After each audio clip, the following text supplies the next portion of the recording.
तो आज हमारे प्रवचन माला का तीसरा दिन और इस व की श्रृंखला को हम आगे बढ़ाते हुए आज एक तीसरे व पर बात करेंगे और उसका नाम है विषय।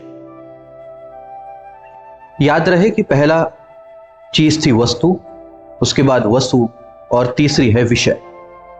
वस्तु का मतलब हमने देखा और उस वस्तु से जो हमारा लगाव है वो है हमारा वसु, धन संचय की इच्छा।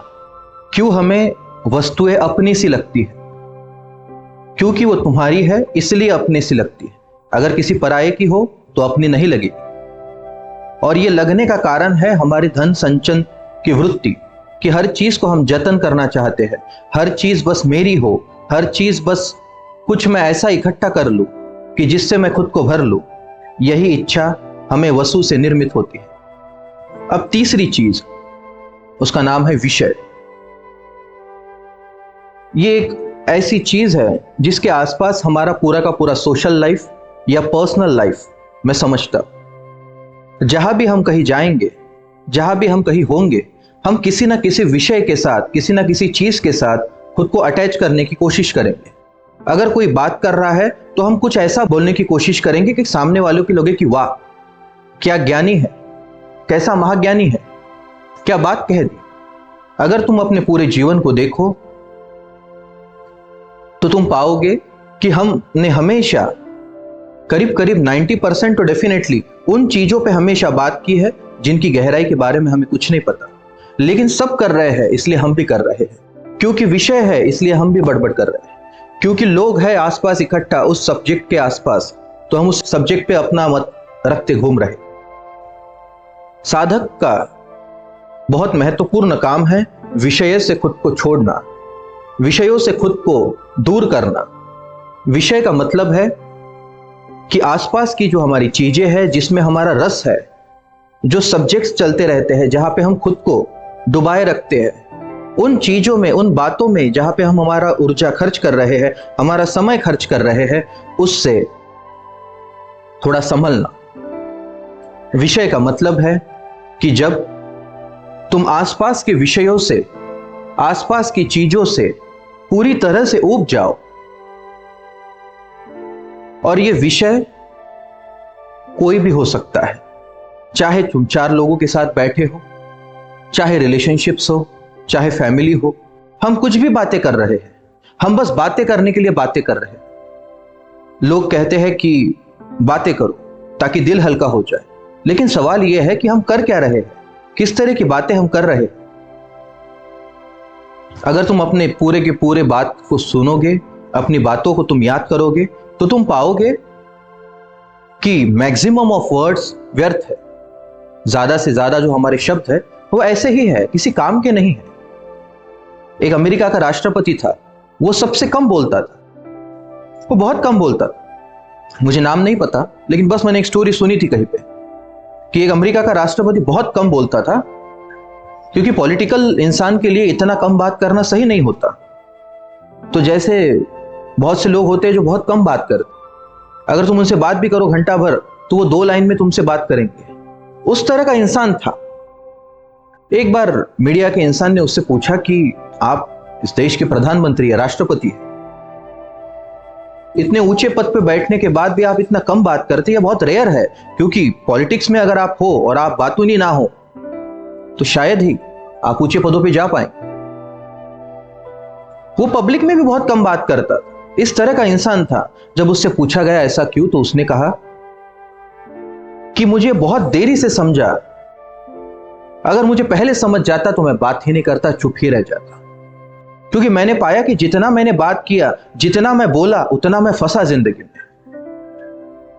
जितनी मैंने बातें की, जितने मैंने विषयों को स्पर्श किया दुनिया में, अगर वो मैं ना करता तो उतना मैं कम फंसता, उतना कम मुसीबत मैं अपने पे ओढ़ लेता। मैं तुमसे पूछता हूं कि अगर तुम अपने जीवन को भी याद करोगे, मैक्सिमम ऑफ टाइम जो तुम्हारे जीवन की परेशानियां हैं वो बस इसके कारण है, वो बस इसके कारण है कि तुमने उस पर्टिकुलर सब्जेक्ट पे कुछ बात की, तुमने अपना कुछ मत रखा और सब गड़बड़ हो गया। तुमने कुछ ऐसा बोल दिया कि परिस्थितियां तुम्हारे हाथ से निकल गई और फिर तुम्हें बहुत समय लग गया उन सारी परिस्थितियों को एकत्रित करने में, वापस से हर किसी को समझाना पड़ा कि अरे मेरे बोलने का मतलब ये नहीं था, मैं तो ये कहना चाहता था, मैं तो वो कहना चाहता था। अगर तुम याद करो तो मैक्सिमम ऑफ हमारे रिलेशनशिप्स बस इसी के द्वारा खराब हुए। तो इससे बेहतर तो चुप रह जाना है, इससे बेहतर तो शांत रह जाना है, ऐसा उसका कहना था। और कई माध्यमों में ये सही भी है, लेकिन जब हम आध्यात्म की बात कर रहे हैं तो इसका इतना ही मतलब है कि जो चीज हम बाहर कर रहे हैं वो हमारे भीतर भी हो।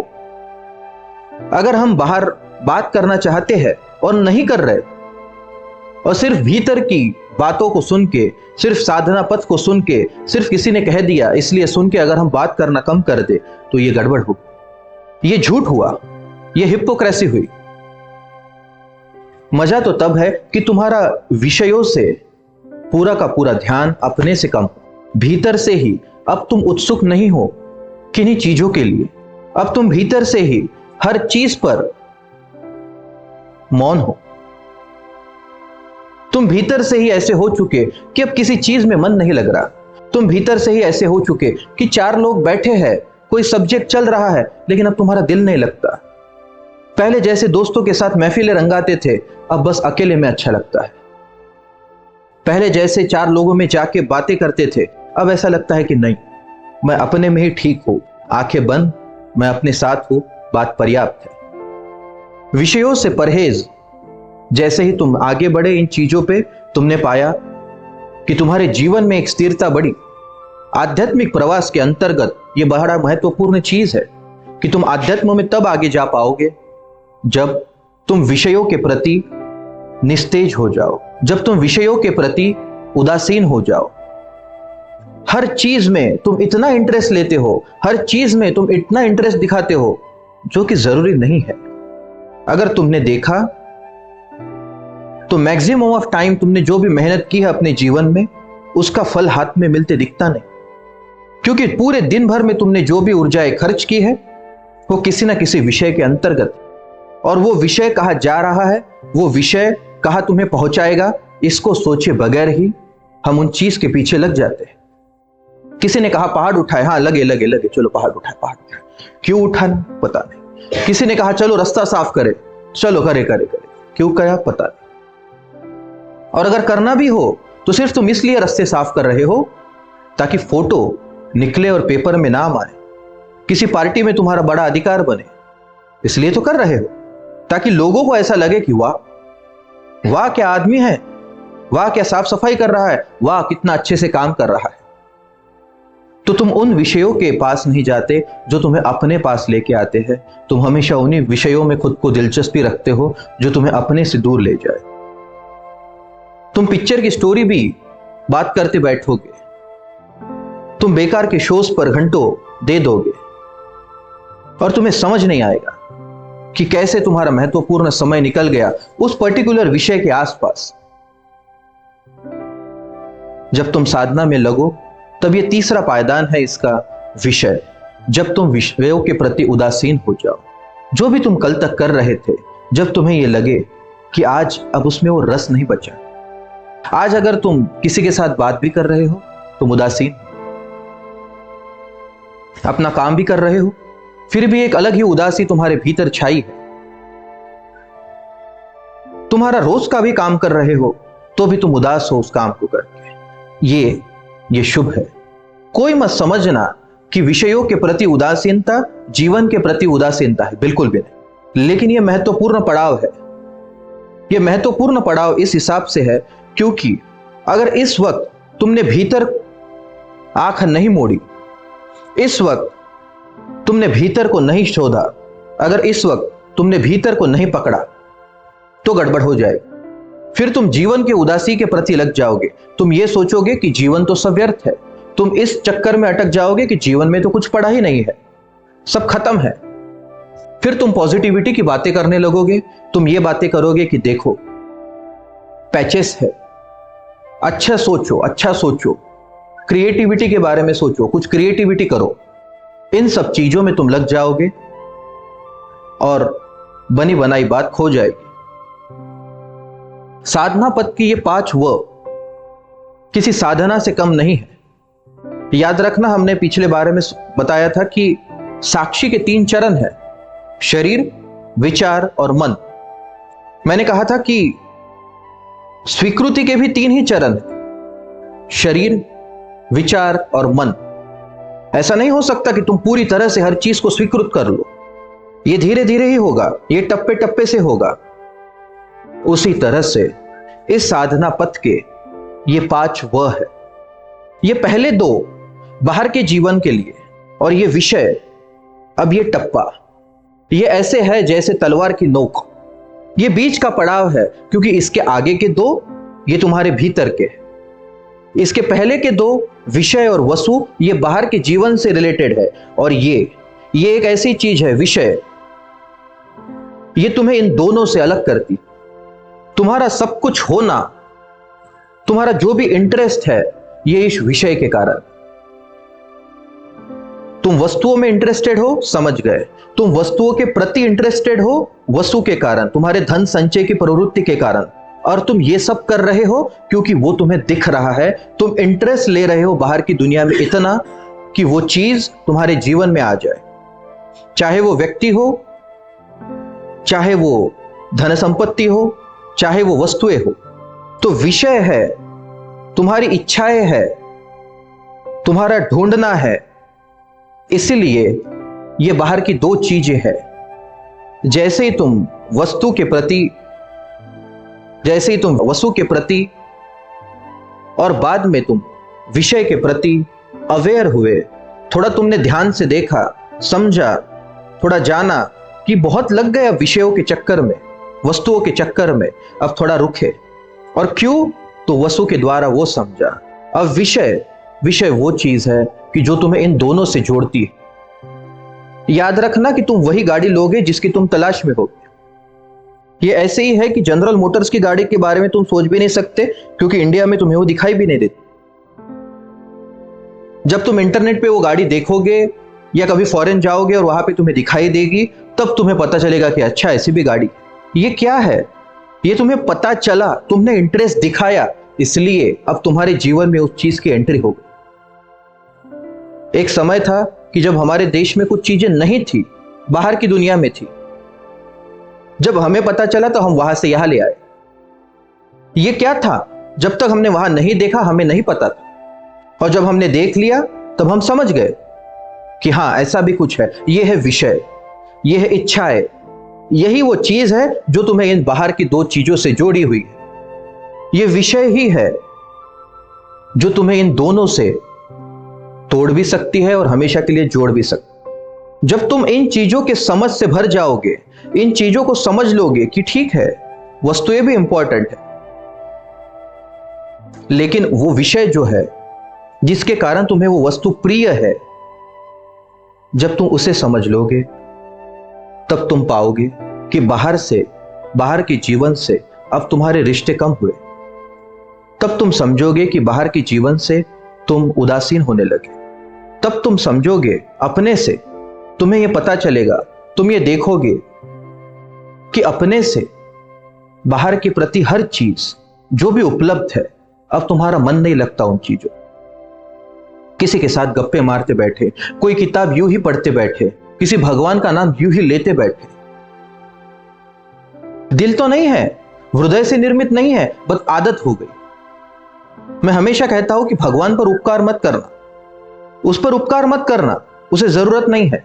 क्योंकि मैंने बहुत से लोग देखे हैं जो ऐसे ही माला जप रहे हैं, ऐसे ही नाम ले रहे हैं, इसलिए ले रहे हैं क्योंकि अब आदत हो गई।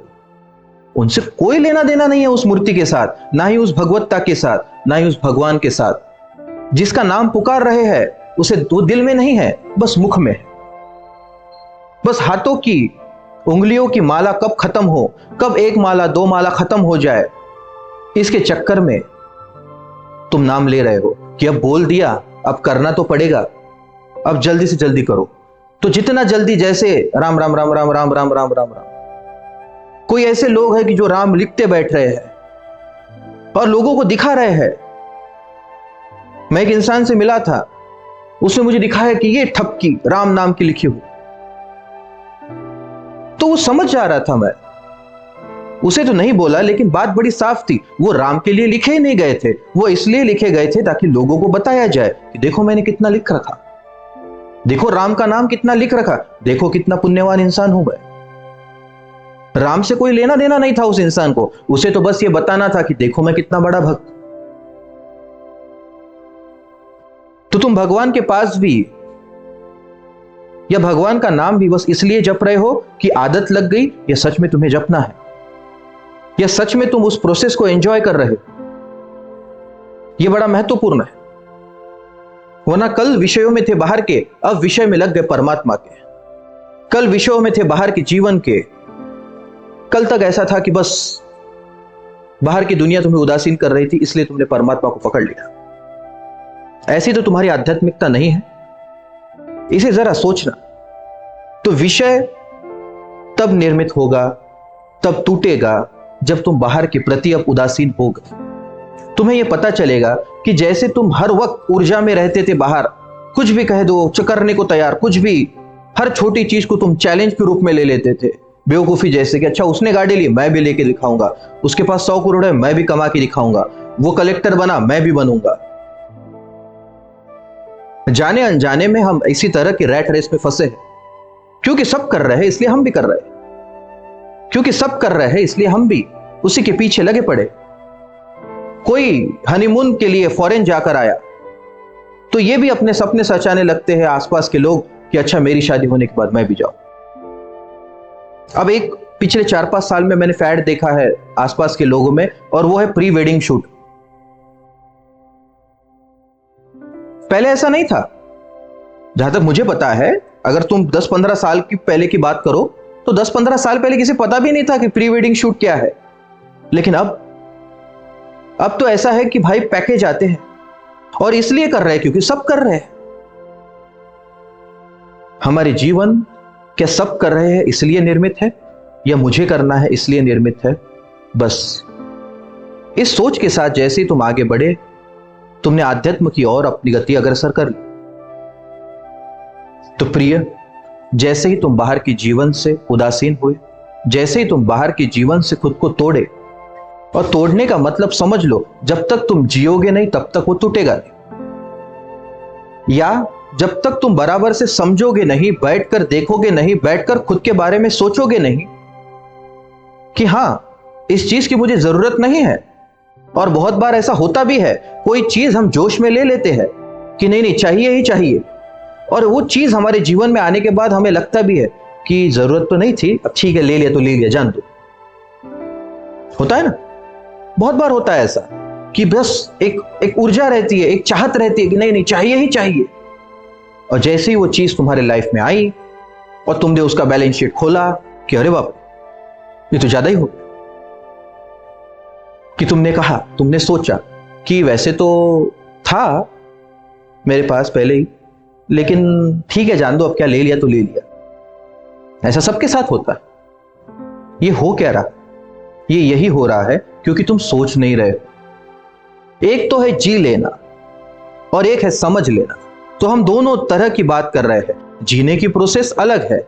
आज या ये साधना पथ के अंतर्गत जो भी हम बात कर रहे हैं, ये समझ से चलने की बात है, ये समझ से आगे बढ़ने की बात है कि तुमने जो जिया अब तक उसको थोड़ा सोच लो, वरना वैसे ही आगे बढ़ते रहोगे, उसी गलती को वापस से करते रहोगे, उसी गलतियों को वापस से दोहराते रहोगे।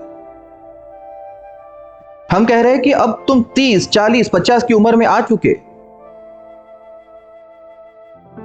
अब तुमने 20, 25 साल की उम्र जी चुकी, और उस जीने में तुम कुछ तो जिए।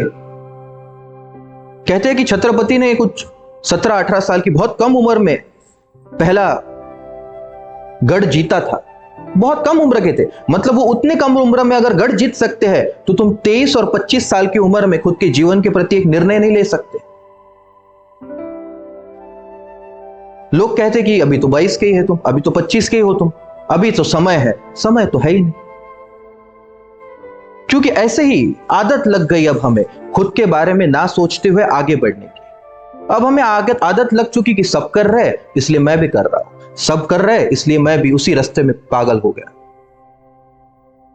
यहां आने के बाद ध्यान करने के लिए अच्छा लगता है क्योंकि सब कर रहे हैं, तो भरोसा भी बैठता है कि हाँ भाई सही चल रहा है अपना सब कुछ। वही तुम एकांत में करोगे तो डर लगता है, बराबर से घटित नहीं होगा, क्योंकि घर के लोग ऐसे आमने से सामने से आ रहे जा रहे गुजर रहे, और तुम्हें भी थोड़ा सा ऐसा लगता है कि यार। तो बहुत से लोग कहते हैं कि यहां तो अच्छा लगता है लेकिन घर पर मेडिटेशन नहीं होता। उसका एक वन ऑफ द रीजन यह है क्योंकि यहां पे सब लोग कर रहे हैं तो तुम्हें एक भरोसा है कि हाँ सब कर रहे हैं, सब सही है। तो बाहर की रैट रेस कहीं ना कहीं तुम्हें यहां भी मदद कर देती है, ऐसा ही है। तो दो पथ है, एक तो जी के समझना और एक है समझ कर समझ लेना। तो इस पूरे के पूरे अंतराल में, इस पूरे प्रवचन माला में जिस चीज पर हम केंद्रित है वो है समझ के समझना, कि तुम अपने अनुभवों से आज तक जो तुम्हें अनुभव आए अपने जीवन में उसके प्रति थोड़ा तुम सचेत हो जाओ, थोड़ा संवेदनशील हो जाओ, थोड़ा उसके बारे में सोचो कि क्या क्या हुआ मेरे साथ। ऐसा ना हो जाए कि समय निकल जाए और तुम वही वही गलतियां वापस से करते रहो। इसलिए पहले वस्तु के बारे में अपने जीवन के सोचना, उससे जुड़ाव के बारे में और फिर विषयों के बारे में यह सोचना अपने जीवन में कि कितनी बार तुम अपनी ऊर्जाओं को ऐसे ही खर्च कर रहे हो। जीवन भर में 24 घंटे में तुम ऐसा क्या काम कर रहे हो कि तुम अपने जीवन में ऊंचा उठो। और ये चीज दोनों जीवन के लिए बहुत सही है, चाहे वो तुम्हारी प्रोफेशनल लाइफ हो या आध्यात्म। हम केंद्रित होने की बात कर रहे हैं खुद पर। तुम अपने जीवन की पूरी कुंजी अपने हाथ में ले रहे हो। तुम पूरी की पूरी कुंजी अपने जीवन की अपने साथ रख रहे हो। तुम अपनी ऊर्जाओं को जो सब में अटकी है तुम्हारी, तुम अपने पास खींच रहे हो ताकि वो तुम्हारी ऊर्जा बस तुम तक रहे और तुम्हें ही मदद करे। तुम पूरी दुनिया की चिंता लेके घूम रहे हो, इसका क्या होगा, बच्चों का क्या होगा, परिवार वालों का क्या होगा, जिस ऑफिस में तुम काम करते हो उस ऑफिस का क्या होगा, किसी दोस्त का क्या होगा, फलाने का क्या होगा, ढिमकाने का क्या। तुम्हारी ऊर्जा बटी हुई है पूरी दुनिया में। तुम्हारी गाड़ी हो, तुम्हारा घर हो, जायदाद हो, हर जगह तुम्हारी ऊर्जाएं अटकी हुई है, चाहे वो कितने ही हजारों किलोमीटर तुमसे दूर हो। लेकिन तुम उसके बारे में सोचते हो, उस विषय पे चर्चा करते हो, उस विषय के प्रति तुम्हारा भाव है। यह ऊर्जा बटी बटी सी है, यह ऊर्जा हर और न्यौछावर कर दी तुमने जीवन भर में। मैं तुमसे कहता हूं कि जब विषय के प्रति हम संवेदनशील हो रहे हैं तो हम ये देख रहे हैं कि मैं अपनी ऊर्जा को कहां कहां वेस्ट कर रहा हूं, मैं अपनी ऊर्जा को कहां कहां लगा रहा हूं जहां जरूरत भी नहीं। और जैसे ही तुमने ये सोचा और देखा बराबर से कि हां ये चीज करने की मुझे जरूरत नहीं है जो मैं दिन भर में कर रहा हूं, वैसे ही तुमने ये समझा कि ऐसी बहुत सी चीजें तुम दिन भर में करते हो जिसकी सच में कोई जरूरत नहीं। वहां ऊर्जा देने से बेहतर है अपने में ऊर्जा। जैसे ही तुमने आसपास की चीजों को बराबर से देखा, तुम उसके प्रति एक उदासीनता अनुभव करोगे। तुम उदासीन हो गए अब बाहर की चीजों के प्रति। अब कोई चीज तुम्हें रास नहीं आती। अब ऐसा हुआ कि बस कोई चीज तुम्हें सताती भी नहीं और अच्छी भी नहीं। याद रखना, ये दोनों तरह से काम करता है, एक तरह से नहीं। ऐसा नहीं है कि तुम चार ऐसे लोगों के पास जाओ जो तुम्हें पसंद नहीं और उनकी बातें सुन के तुम्हें पसंद नहीं आएगा और तुम कहो ये उदासीन का भाव निकला मुझसे। अरे वो लोग पसंद ही नहीं तुम्हें, तो उनके साथ बात करके ऐसे ही लगेगा क्या टाइम वेस्ट कर रहा है, इनको सुनने के दिल नहीं कर रहा। मजा तो तब है कि जब तुम किसी से प्रभावित भी ना हो और किसी से उदासीन, कोई तुम्हें अच्छा भी ना दे पाए और बुरा भी ना दे पाए, तब तुम भीतर में कुछ अग्रसर हुए। बाहर के जीवन की हर चीज तुम उदासीन हो गए, तब तुम साधना पथ पे आगे निकले और बाहर के जीवन में मैं भी आता हूं, ये याद रखना। तो मेरी भी ऐसी बहुत सी बातें जब तुम्हें उदासीन करने लगे, तुम कहो कि ये क्या शुरू, तब समझ लेना कि सही शुरू है। वरना सिलेक्टेड लोगों के प्रति उदासीनता और सिलेक्टेड लोगों के प्रति बड़ा क्यूरियोसिटी, तुम गुरु के प्रति भी उदासीन हो जाओगे। इसकी भी क्या सुन और कितना सुनना और क्या क्या सुनना, ये तो रोज कुछ नई बात कर देता, आप क्या सुना चाहते हो? बस ठीक है। तो गुरु ने एक बड़े हमेशा से पद्धति यूज की। गुरुओं ने हमेशा तुमसे कहा कि जो गुरु बोल रहा है वो इंपॉर्टेंट है ही नहीं, उन शब्दों के बीच की गैप इंपॉर्टेंट है। गुरु ने कहा कि तुम जो सुन रहे हो उसे समझने की कोशिश मत करना, क्योंकि वो दुनिया की बात तुमसे नहीं कह रहा है। वो कोई तुम्हें डिग्री नहीं देगा कि अच्छा मेरी बात समझ गए, ये लो, ऐसा नहीं। वो तो बोल रहा है ताकि तुम्हारे भीतर से कुछ टूटे। अब उसने जो बोला है उसका एक नया अंबर मत सजा लेना। अब उसने जो बोला है उससे एक नई दुनिया मत बना लेना। बाहर की दुनिया को छोड़ते छोड़ते गुरु के बोले गए शब्दों को ही एक नई दुनिया मत बना लेना, वरना उसका काम सब गड्ढे में गया। वरना उसने काम जो किया, जो मेहनत की, वो हाथ ना आई।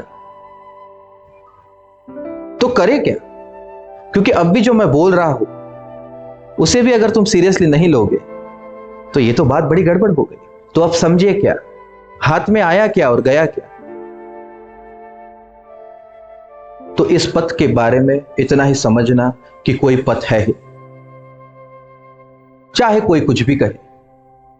हमने तो यही देखा है कि बस दो स्थल है।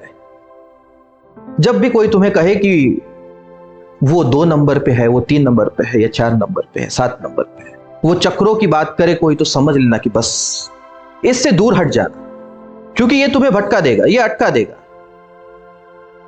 साधना के तो बस 2 तल है, एक तो है वरना नहीं, एक तो पाया हुआ है वरना नहीं पाया हुआ है, एक तो परमात्मा मिला है वरना नहीं मिला है, एक तो तुम्हें जाना है वरना नहीं जाना है। ये कोई स्टेप बाय स्टेप मूवमेंट नहीं है। यहां पे हर कोई अपने जीवन में अलग तरह से आगे बढ़ रहा है। हर किसी के अनुभव अलग है, हर कोई अलग जगहों से आया है, हर कोई अपनी हजारों सालों की एक अलग साधना लेकर चल रहा है। तो तुम ये अगर सोचते हो कि यहां पे कोई कोर्स होगा, pattern bye pattern, type bye type, पहले तलाव, दूसरे तल, तीसरे तल, हर चीज, हर मेडिटेशन प्रोसेस, हर पाथ, हर प्रोसेस, चाहे गुरु तुमसे कुछ भी कराए, उसका एक ही मतलब है कि वो कह रहा है कि तुम खुद को छोड़ो। जैसे ही तुमने खुद को छोड़ा, अंतिम चीज है खुद के प्रति उदासीनता, कि जब तुम अपने होने में भी उदासीन हो गए, तुमने कहा कि अब सोचना भी क्या, अब होना भी क्या, अब बनना भी क्या, अब जो है ठीक है। अब तुम खुद से कुछ कर नहीं रहे। तुम्हारे भीतर भी जो निर्मित है तुमने कहा बस उसकी मर्जी, और बाहर भी जो चल रहा है तुमने कहा बस उसकी मर्जी। जब तुम इस तल पे पहुंचे, कुछ हुआ, उसी के बाद कुछ होगा। तब तक तो बस ऐसा है कि बस तुम ऊंचे पर्वत की चोटी को जमीन से देख रहे हो और सोच रहे हो कि वहां पे पहुंचने के बाद कैसा लगेगा। क्योंकि जीवन के प्रति तुमने हमेशा पाया कि अगर तुम्हें ग्रेजुएशन करना है तो nursery, KG1, 5th, 10th, 12th और बाद में ग्रेजुएशन, उसके भी 3 साल, और उसके बाद तुम्हें मिलेगी डिग्री। तुम्हें स्टेप बाय स्टेप चलने की आदत है, तो तुम्हें लगता है कि स्पिरिचुअलिटी में भी तुम स्टेप बाय स्टेप चलोगे। ऐसा नहीं, एक तो होता है वरना नहीं। इसलिए शायद अष्टवक्र को यह देश समझ नहीं पाया, इसलिए शायद अष्टवक्र गीता इतनी पॉपुलर नहीं हुई इस देश में, क्योंकि अष्टवक्र कहता है कि परमात्मा चाहिए। तुमने कहा हाँ, बोले बिल्कुल सीधी बात, अपने को छोड़, बात खत्म। तो लोग जाते थे कि मालिक कैसे, तो बोले बड़ी सिंपल है, अपने को छोड़ दो। तो आसपास के लोग बोलते हैं लेकिन हाँ कैसे, बोले यही इसी तरह से कि ये कैसे पूछना छोड़ दो। अब इस इंसान को नहीं समझा जा सकता, इस इंसान को तुम समझ ही नहीं पाओगे, क्योंकि ये कोई प्रोसेस ही नहीं दे रहा, क्योंकि वो जानता है कि कोई प्रोसेस है ही। तो गुरु तो तुम्हें बस यूं खिलाता है। एक छोटा बच्चा होता है ना, बहुत शरारती, तो घर के लोग क्या करते हैं, उसे लेके जाते हैं गार्डन, बोलते खेल, जितना खेलना है, ताकि इतना खेले कि थक जाए और घर पे आके गुपचुप सो जाए। क्योंकि अगर उसे घर में रखा तो वो घर में पूरी शैतानी कर दे, उससे अच्छा बोलता है तू बाहर खेल के आ थोड़ा सा। तो बस गुरु यही कर रहा है, गुरु का काम यही है। गुरु बोलता है कि जा साधना करना है, ठीक है, तू ये कर, तू वो कर, कुछ ना कुछ कर, कर करके थक जाओ, और जब तुम थक जाओ तो भीतर तो सब पहले से है ही। तुम इतना थक जाओ कि तुम करने की चाहत से मुक्त हो जाओ। तुम जैसे ही मुक्त हुए कुछ करने की चाहत से, कुछ मिलने की चाहत से, वो मिला ही हुआ, वो भीतर ही बैठा। लेकिन ये अनुभव की बात और ये पथ की बात, ये संकेत है छोटे छोटे कि तुम सही हो। अगर तुम दूर हो गुरु से और तुम बात नहीं कर पा रहे रेगुलरली, तो कैसे समझोगे कि जो मेरे साथ हो रहा है वो सही हो रहा है? तो जैसे ही तुम्हें विषयों के प्रति उदासीनता आई, तुम समझ लेना कि हां, अब बाहर से ऊर्जाएं अपने में खींचने लगी। अब मुझे पहले जैसी बाहर की चीज प्रोत्साहित नहीं करती, उत्तेजित नहीं करती। किसी ने कुछ बोल दिया, किसी ने कहा कुत्ते, और तुम लग गए उसके पीछे, तो उसका कहना तो सही हुआ कि कुत्ते को मारा पत्थर और कुत्ता लग गया पीछे। तुमसे किसी ने 4 बातें गलत कर दी और तुम उसके पीछे लग गए कि छोड़ूंगा नहीं, दिखा दूंगा मेरी ताकत, ईंट से ईंट बजा दूंगा। किसी ने तुमसे कुछ गड़बड़ बोल दिया बात और बस तुम लपकपा गए। तुमने कहा कि ऐसा कैसा बोल सकता मेरे साथ, ऐसे से कैसे? तो हां, यह भी सच है कि इसमें भी पैटर्न्स है कि पहले तो तुम बाहर के कामों और लोगों के प्रति जो तुमसे दूर है, जो कभी कभी मिलते हैं, उनके प्रति तुम संवेदनशीलता खो दोगे, तुम उनके प्रति उदासीन हो जाओगे। उसके बाद यह होगा कि तुम आसपास के कामों के प्रति उदासीन हो जाओगे, और उसके बाद होगा कि अपने आसपास के परिवार के लोगों के प्रति भी तुम उदासीन हो जाओगे। हाँ, उसने कहा कि ये सही नहीं है, तेरे कारण मुझे तकलीफ हो रही है, ये वो, और तुम ऐसे हो आज, और वो और परेशान हो। लेकिन एक बात याद रखना कि आलस और उदासीनता, इन 2 चीजों में बड़ा भेद है। आलस का मतलब है कि करने की इच्छा तो है लेकिन करने का मन नहीं कर रहा। चाहिए पानी का ग्लास तो पीना है, लेकिन अब उठने का मन नहीं कर रहा। इसमें ऐसा है कि प्यास तो लगी है, बस आलस के कारण उठ नहीं रहे। उदासीनता का मतलब यह है कि अब पानी भी नहीं चाहिए और गिलास भी नहीं चाहिए, याद भी नहीं आ रही अब पानी की, तो उठे भी क्या? यह बड़ा भेद नहीं है, यह बड़ा सूक्ष्मतम चीज है। वरना ऐसा हो जाएगा, तुम ऐसे बैठे हो, महिलाएं ऐसी बोल सकती, महिलाएं कहेंगे कि आज मैं खाना नहीं पकाना चाहिए। क्यों? क्योंकि मुझे भूख नहीं है। ये आई मुझे चढ़ी ये उदासीनता मेरे जीवन में बढ़ी कि अब मेरा रस कम हो रहा है चीजों को करने में। और शॉपिंग कहते कहते ही जी आने से पहले तुम गेट के बाहर खड़े होते हो कि अरे वाह। और वही अगर पति कह दे कि मैं सोच रहा तुझे एक सोने का कुछ गिफ्ट कर दूं, तो उतने स्पीड से खाना बना देगी जितने स्पीड से चाय बनाती है। यह उदासीनता नहीं होगी। अगर दोस्तों को कोई कहे कि अरे यार उतना काम कर देना, तो वो कहेगा कि नहीं यार अब मन नहीं है, अब उदासीनता चढ़ी जीवन में। तो वो उदासीनता नहीं है, वो आलस है।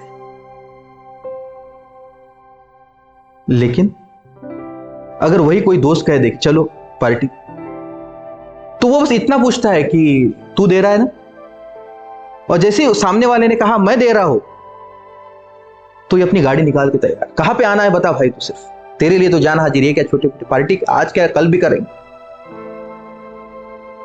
और अगर वही सामने वाले ने कहा नहीं यार आज मेरा नहीं, आज तू देना, नहीं भाई आज नहीं, थोड़ा गड़बड़, पेट खराब, थोड़ा पेट भी दुख रही, और फिर तुम ये सोचो कि नहीं ये चढ़ी मुझे उदासी जीवन की, ऐसे से नहीं होगा।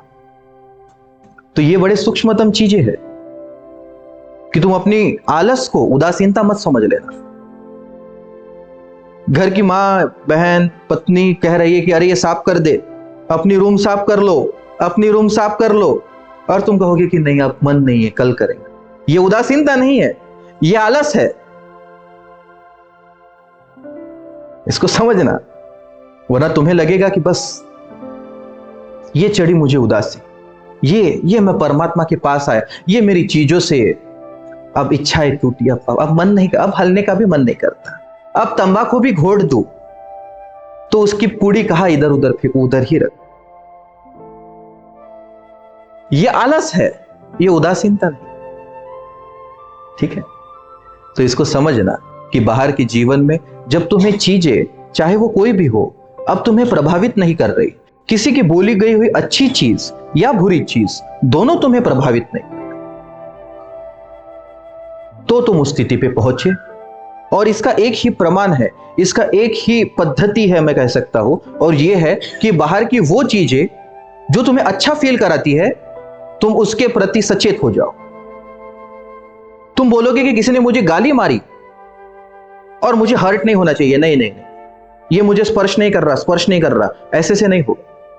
तुम्हें अच्छी चीज ये पहले छोड़नी पड़ेगी। जब कोई कहे तुमसे कि वाह वाह क्या इंसान तू, अरे वाह, और ये किसी ने वाह कह दिया और तुम अपने मन में ही सामने को बोलने के लिए तो तुम बोल गए, अरे नहीं नहीं ऐसा नहीं, तुम्हारे मन में भी पता है कि अरे वाह, और बोलना थोड़ा सा और थोड़ा सा। कोई तुम्हें कहे कि अरे वाह क्या चमक रहा है आज तू, और तुम कहते हो अरे नहीं रे नहीं ऐसा ही थोड़ा, और दिल में तो ऐसा है कि बस बागबान, दिल में तो ऐसा फूल खिल रहा है कि और बोलना थोड़ा, थोड़ा इधर से भी देख रहे, देख मैं स्लिम हो गया, थोड़ा पेट भी अंदर गया। दिल तो ऐसा कर रहा है कि और बोल और दिखाने के तुम हो रहा है, नहीं ऐसा नहीं। किसी ने कहा अरे वाह दाढ़ी अच्छी लग रही है, नहीं नहीं इसने कहा इसलिए रखा, मेरा तो कुछ नहीं। और दिल तो ऐसा है कि भाई कोई देख ले।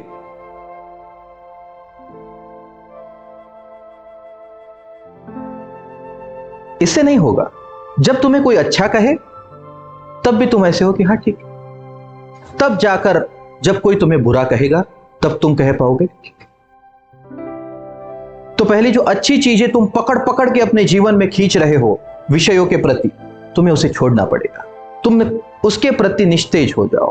कोई अच्छा बोले तुम बोलो ठीक, वो उसकी सोच है।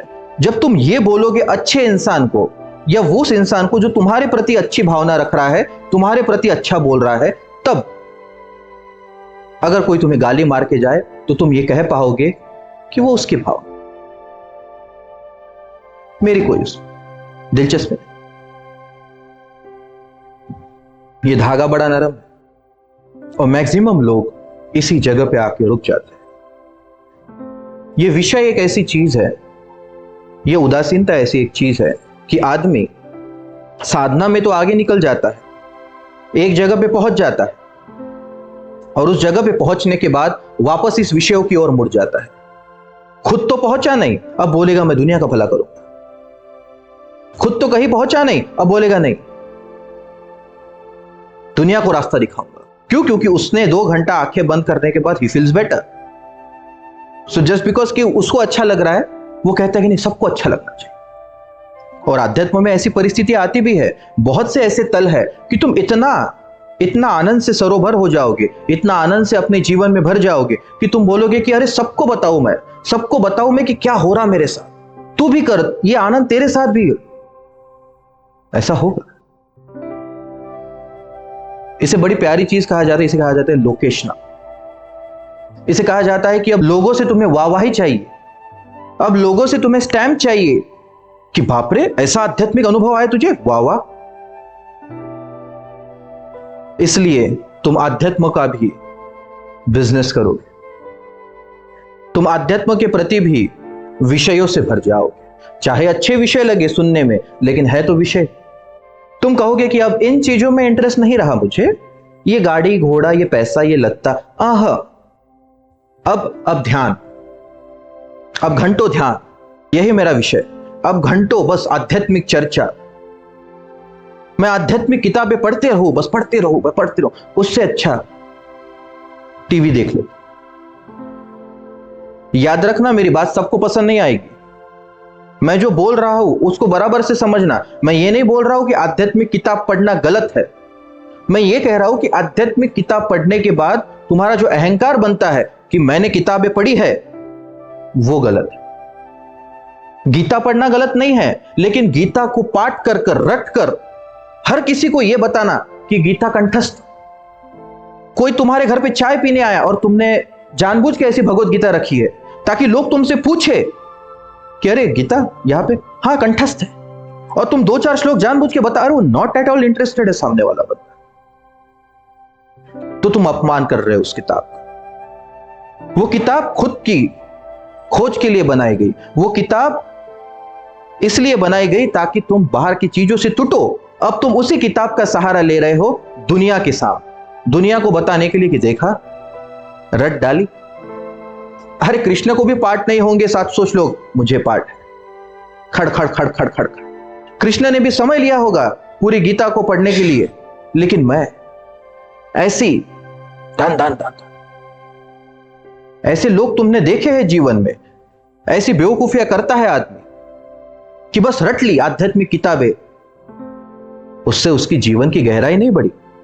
हाँ, लोगों के बीच उसने वाहवाही बटोर, तो आध्यात्म का भी विषय मत बना लेना। आध्यात्मिकता से भी उदासीनता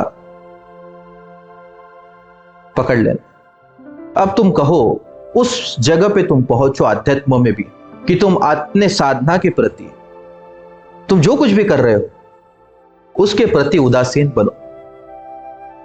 लेकिन यह तब होगा आध्यात्म में कि जब तुम कर करके रुक जाओ।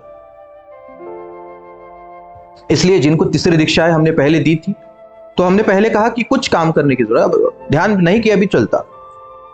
अब जो भी मुझसे तीसरी दीक्षा वाला मिल रहा है, मैं ऐसे कह रहा हूं कि थोड़ा करो, थोड़ा साधना बढ़ाओ, थोड़ा डूबो, जो भी समय मिले आंख बंद करके बैठ जाना, जो भी समय मिले सुनते रहना, जो भी समय मिले अपने साथ बैठे। पहले इसलिए नहीं बताया क्योंकि पहले तुम जोश में थे, अब तीसरी दीक्षा मिल गई, अब क्या करूं क्या नहीं।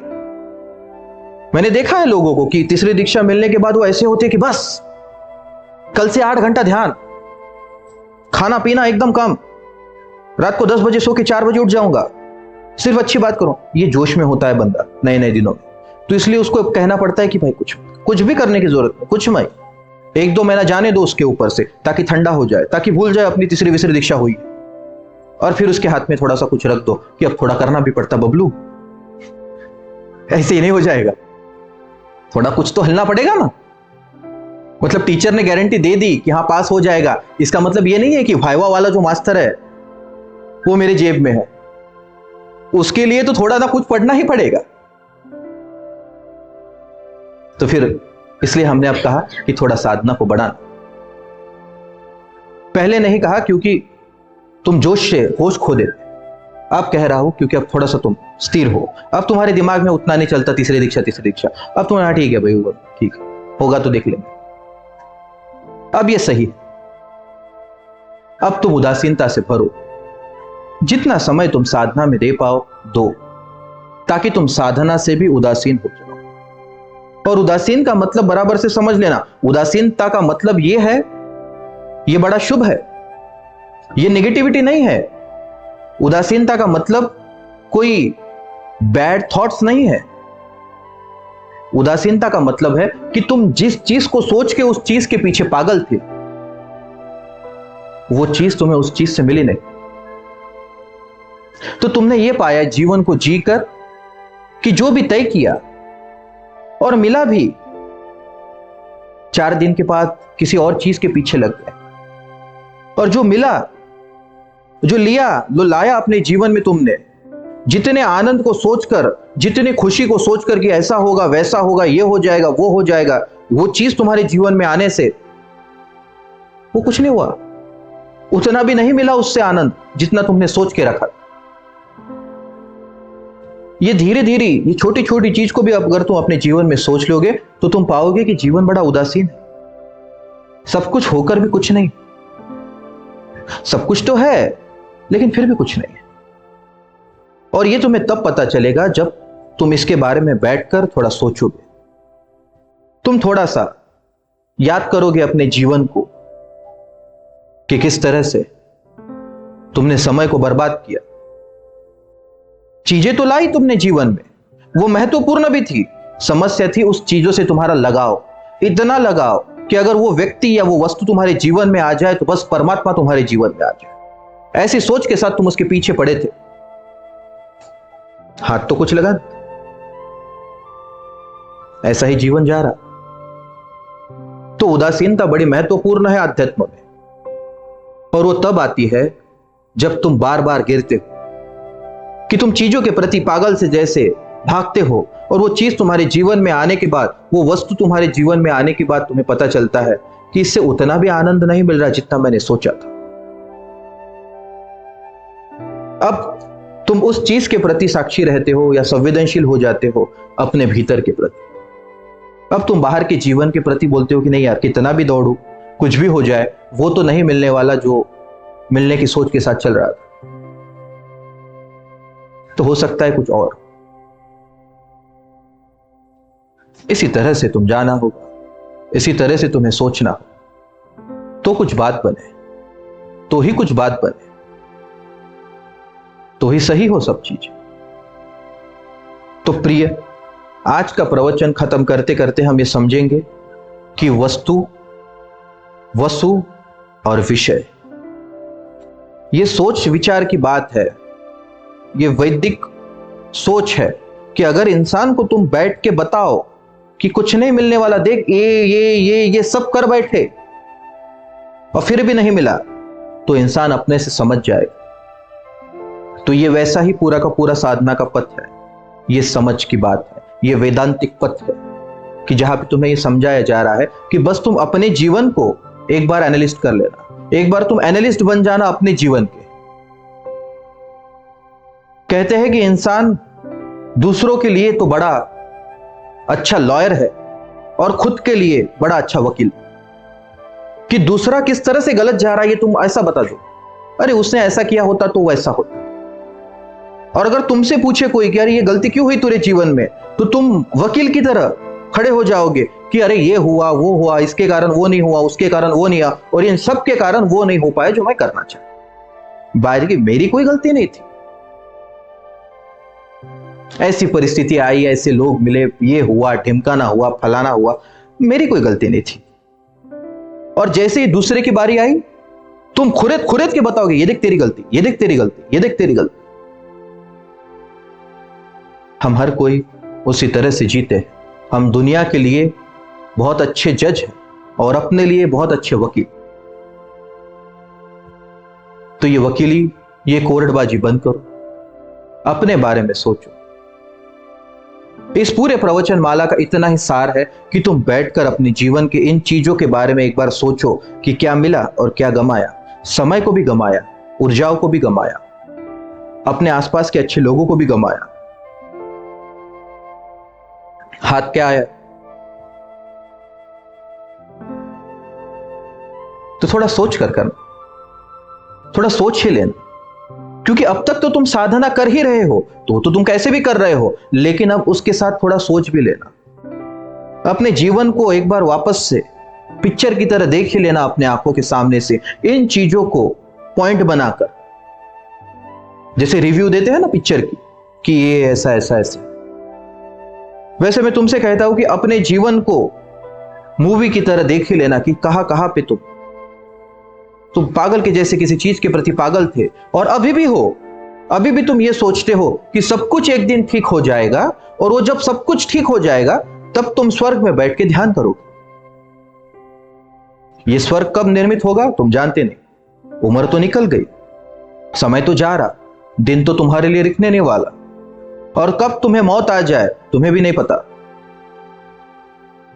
तो इसके बारे में, अपने जीवन के बारे में थोड़ा संवेदनशील हो जाना, थोड़ा सोच लेना, और बाहर के जीवन में, बाहर की उन चीजों के प्रति जहां तुम अपनी ऊर्जाओं को वेस्ट कर रहे हो, जिन विषयों के प्रति तुम अपनी ऊर्जाओं को यूं ही गंवा रहे हो, उसको थोड़ा सोच के अपने प्रति साक्षी हो जाना, अपने प्रति संयमित हो जाना, अपने प्रति स्वीकृत हो जाना। और जैसे ही तुम इस जगह पे आए, तुमने कहा कि अरे यार इतना तो कर लिया, अब छोड़ो, बत कि तुम्हें भीतर से ही एक उदासीनता आ गई उस चीज के प्रति। अगर कोई शराब पी रहा है और तुमने याद किया यार इतना तो कर लिया, रोज तो मैं शराब पी रहा, रोज सुबह उठ के यही हो रहा कि आज नहीं पीऊंगा, और फिर भी मन तुम्हें उसी और लेके जा रहा। ये इसी में तो पूरी जीवन निकला। अगर कोई इसको बैठकर बराबर से देखकर समझ ले कि हाँ मैंने बहुत किया बस, तो तुम पाओगे कि रोज कर रहे, रोज लात खा रहे, रोज कर रहे, रोज रात खा रहे, ये अगर तुम बराबर से देख लो तो भी तुम उससे छूटने के काबिल हो जाओ।